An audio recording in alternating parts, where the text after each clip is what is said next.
Bonsoir, merci de faire confiance à MyTV Caraïbes. Lundi 13, devant le commissariat de Basse-Terre, unité SGP Police FO Guadeloupe et l'Union économique du Sud Basse-Terre ont appelé à une grande mobilisation contre l'insécurité.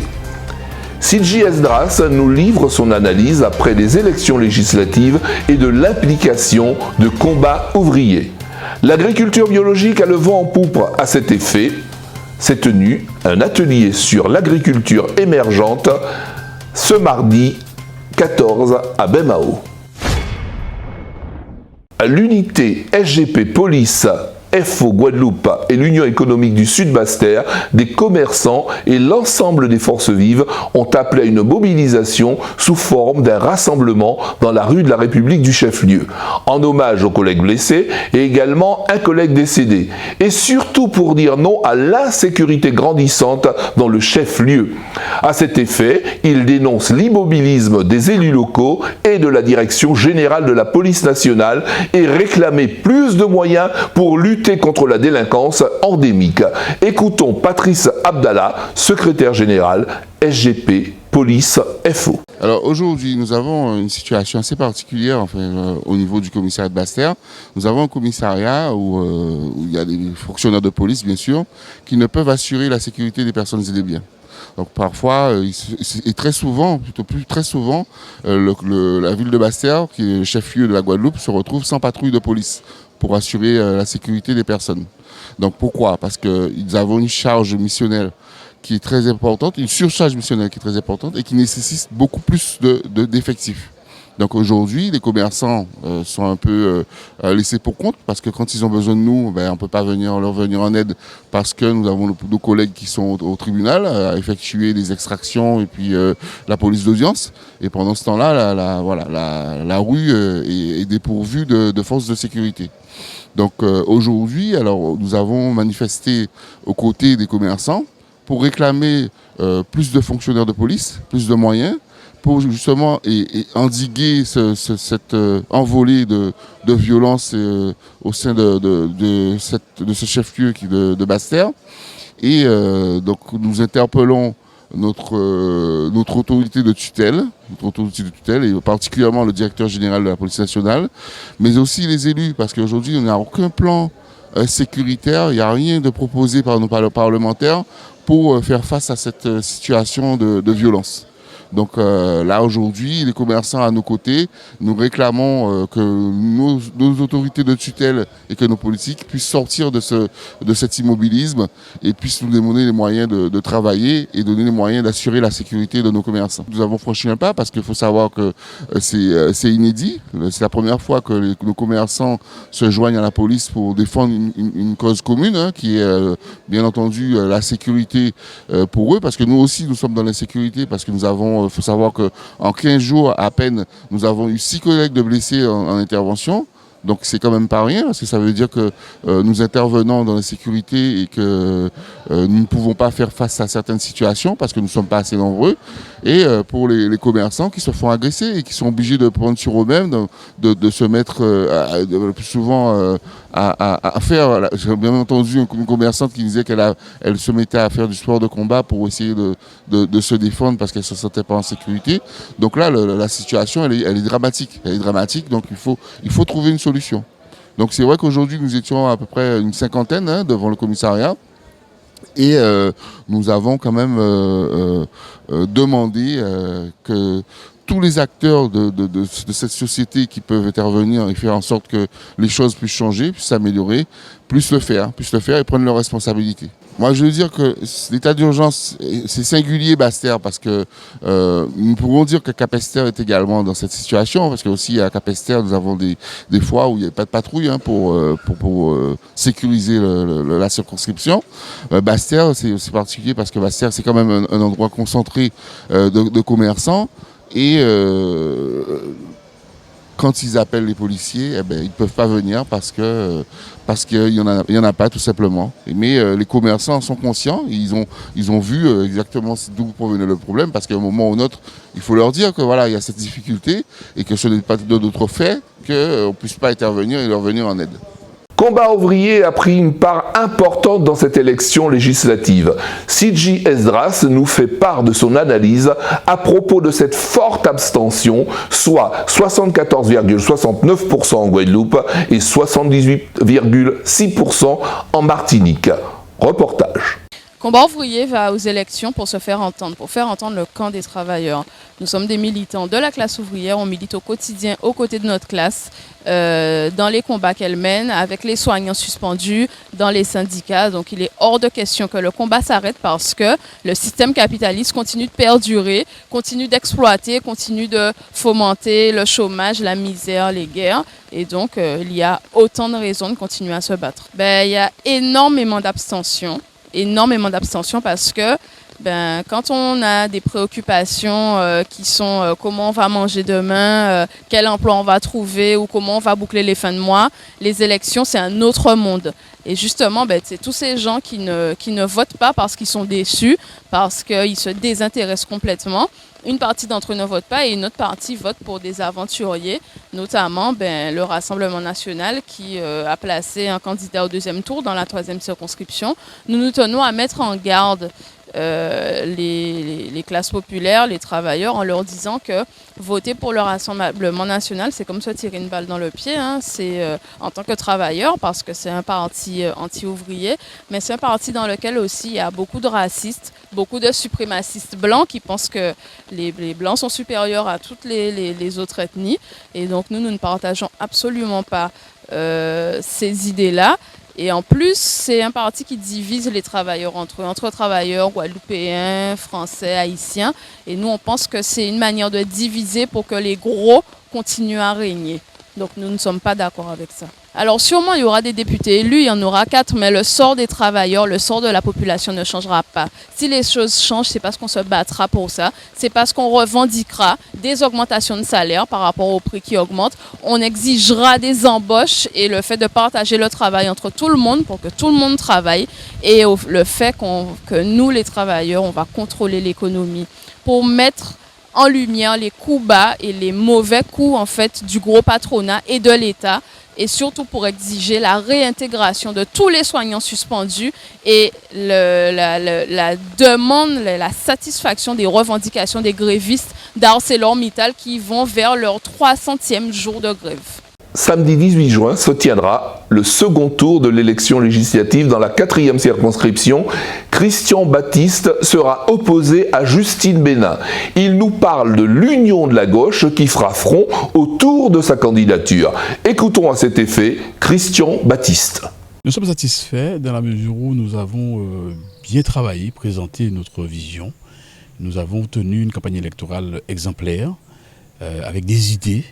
Et nous avons aussi très clairement manifesté notre opposition de gauche dans le cadre de cette nouvelle union populaire avec des partis qui forment ce groupement et surtout en disant que nous allons siéger à gauche de l'Assemblée nationale. Et très clairement, il y a quand même 69% des électeurs qui ont rejeté la politique de Macron, comme d'ailleurs ça a été rejeté pour les élections présidentielles.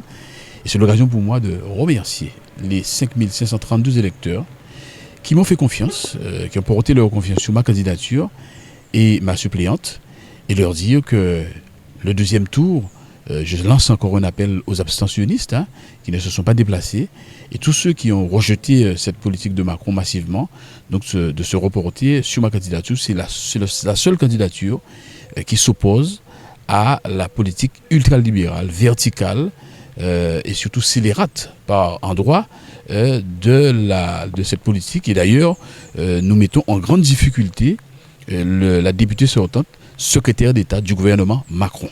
En fait, je suis un homme de gauche, avec des valeurs humanistes progressistes. Je suis au PPDG, je suis le candidat investi par le PPDG, évidemment par mon mouvement, la Force d'action pour le rassemblement et le développement de Sainte-Anne. Donc nous partageons certaines valeurs avec M. Tola, qui est de la France Insoumise.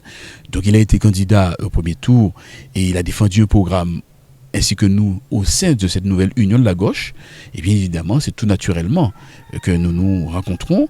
Et non seulement ça, c'est que cette nouvelle union de la gauche, la NUP, effectivement, officiellement aussi, nous donne son soutien et par conséquent, nous sommes dans une logique et dans une cohérence, de la même façon que cette cohérence et cette logique doivent pouvoir se respecter pour que nous puissions gagner au deuxième tour, c'est-à-dire le rejet brutal et total de la politique de Macron et au premier et au deuxième tour des présidentielles, et évidemment au premier tour aussi de ce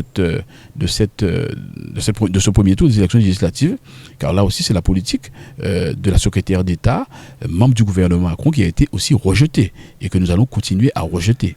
Alors moi, député, je vais voter contre toutes les lois qui ne répondent pas aux intérêts de la Guadeloupe et des Guadeloupéens. Moi, député, je vais voter contre toutes les lois, bien évidemment, qui ne répondent pas à l'attente et surtout à ceux qui sont contre le pouvoir d'achat. Moi, député, je vais rester dans la proximité avec les Guadeloupéens. Moi, député, je ferai en sorte qu'il y ait cette politique de la santé, cette politique de l'éducation, cette politique pour le pouvoir d'achat. Moi, député, oui, je vais respecter la confiance que m'a accordée, évidemment, les compatriotes. Je vais rester pour pouvoir les consulter, les concerter. Moi, député, je n'irai pas à l'Assemblée nationale pour simplement défendre mon point de vue, mais il faut qu'on entende la voix de la Guadeloupe et des Guadeloupéens. Moi, député, oui, je serai là pour mettre en place une nouvelle politique, cette politique de gauche, humaniste, progressiste, qui sera pour mettre en œuvre et contre cette fracture sociale, contre cette fracture de la société. Oui, moi, député, je vais respecter et ne pas bafouer la confiance des Guadeloupéens et des Guadeloupéennes. Allez voter Christian Baptiste et sa suppléante Natacha Gordon. Oui, allez voter pour une nouvelle politique au sein de l'Assemblée nationale. Mardi s'est tenu à Bémao un atelier sur les cultures biologiques émergentes. Les intervenants ont présenté au public venu nombreux un plan de développement global de l'agriculture biologique de Guadeloupe. Monsieur Gérard Beaujour et Christophe Latchman nous en disent plus. Alors, c'est d'abord important que la production agricole se diversifie et que les productions moins connues prennent de l'importance. Maintenant, en ce qui concerne l'agriculture biologique, la présentation, l'offre de produits et de qualité, c'est vraiment une nécessité, d'autant plus que nous avons eu le malheur d'être victimes de pratiques agricoles douteuses. Je veux mentionner le chlordécone, mais pas que. Je crois que ce sont ceux qui n'ont pas vraiment pratiqué l'agriculture biologique et qui ont eu peur de se lancer. Mais pour moi, je suis agriculteur bio. Je transforme, je produis de l'huile essentielle bio. J'ai des graines de bois d'aine bio. Bon, mais écoutez, c'est une affaire qui marche et qui marche bien. Donc, l'importance de ce rendez-vous, c'est le dernier atelier du plan global pour le développement de l'agriculture biologique en Guadeloupe. Et nous avons eu 11 semaines d'ateliers avec nos agriculteurs. Nous avons consulté l'ensemble des agriculteurs. La spécificité que nous avons en bio, c'est qu'en agriculture biologique, il y a plusieurs activités, plusieurs filières dans une filière. Et donc, au cours de l'ensemble de ces ateliers, nous avons travaillé sur la canne, sur la banane, sur la diversification végétale, sur l'agrotransformation. Nous avons aussi travaillé sur tout ce qui concerne la commercialisation, les différentes stratégies de commercialisation. Et pour finir, l'agroforesterie aussi. Et pour finir, aujourd'hui, nous sommes sur le dernier atelier qui concerne les cultures émergentes. Donc ce dernier atelier, pour nous, est d'importance primordiale parce que au-delà des cultures patrimoniales, canne banane et des cultures liées à la consommation alimentaire, on a aussi des cultures émergentes, des cultures qui sont destinées à la cosmétique, des cultures qui sont destinées aussi à l'aromatique, comme l'huile essentielle de bois d'Inde. Et donc, en cette journée, dans cet atelier, nous allons parler des freins, mais aussi des leviers pour les différentes cultures qui émergent dans notre territoire. Il y a en ce moment derrière moi un juriste qui va faire un petit focus sur la culture du chanvre sativa. Donc par rapport à depuis moins d'une année, nous avons beaucoup de boutiques CBD qui s'ouvrent. Et donc la question est de savoir est-ce que celle-ci pourrait être une filière émergente pour le territoire de la Guadeloupe. L'ACAPI, Centre sportif de tir, fait appel à un formateur de formateurs aux gestes de premier secours sur 2 situations face à un malaise cardiovasculaire et un blessé présentant une hémorragie importante. Reportage. Donc effectivement, avec l'un des membres de l'ACAPI, nous avons souhaité organiser cette session en fait, de découverte des gestes de premier secours. Alors nous sommes une association sportive et nous avons donc 150 membres, nous avons du public, nous recevons du public et donc il était important effectivement pour le club de pouvoir faire cette sensibilisation. Je dis bien sensibilisation et pas apprentissage aux gestes des premiers secours parce qu'il y a des formations qui sont nécessaires pour cela, mais c'était quand même important de pouvoir faire une petite piqûre de rappel des premiers gestes à faire quand il y a un accident, mais que ce soit au sein de l'association, mais que ce soit aussi au sein de la vie civile, de la vie de tous les jours. On peut très bien se retrouver chez soi ou dans sa vie professionnelle à se retrouver confronté en fait à un accident et où on doit effectivement appeler les secours. Donc c'est ce qui a été rappelé. Les initiatives et ce qu'il fallait mettre en place pour appeler les secours et puis ensuite même si ces secours arrivent rapidement de pouvoir pratiquer les premiers gestes qui peuvent sauver, comme on nous l'a rappelé, qui peuvent sauver une vie. Donc je tiens vraiment à remercier le membre qui a mis en place cette session, cette après-midi qui nous a permis effectivement de pouvoir vraiment pour certains revoir ces gestes et pour d'autres vraiment prendre conscience des gestes à mettre en place. Et puis bien entendu l'union des sapeurs-pompiers et les deux membres qui sont venus et franchement c'était vraiment vraiment très enrichissant et merci à eux. Formateur de formateurs à l'UDSPG, l'Union départementale des sapeurs-pompiers de la Guadeloupe. Je suis présent au club de tir aujourd'hui, c'est pour une démonstration, une sensibilisation aux gestes de secours, à l'emploi du DAE et aux gestes qui peuvent sauver lors d'une hémorragie importante. Dans un second temps, nous sommes aussi présents pour sensibiliser, dans le cadre d'un malaise, les gestes qui peuvent aider à préserver les chances de survie d'une victime. Nous parlons ici d'une personne ayant fait un malaise cardiaque et qui sera retrouvée en arrêt cardio-respiratoire. Alors, cette démonstration qui n'a pas de but formatif, mais juste une sensibilisation, c'est très bien déroulé. J'ai eu la participation de l'ensemble des membres du club et à mon avis, ils ont été parfaitement sensibilisés aux gestes qui peuvent être amenés à effectuer dans le cadre d'un accident sur le lieu de leur activité sportive. À savoir naturellement que ce n'est qu'une exhibition et qu'ils seront naturellement dirigés vers les gestes de premier secours qui sont enseignés soit par la Croix-Rouge, soit par l'Union départementale des sapeurs-pompiers de la Guadeloupe. Pour terminer ce journal, l'actualité est marquée par cette rencontre du lundi devant le commissariat de Basse-Terre, unité SGP Police FO Guadeloupe et l'Union des commerçants de Basse-Terre ont appelé à une grande mobilisation contre l'insécurité.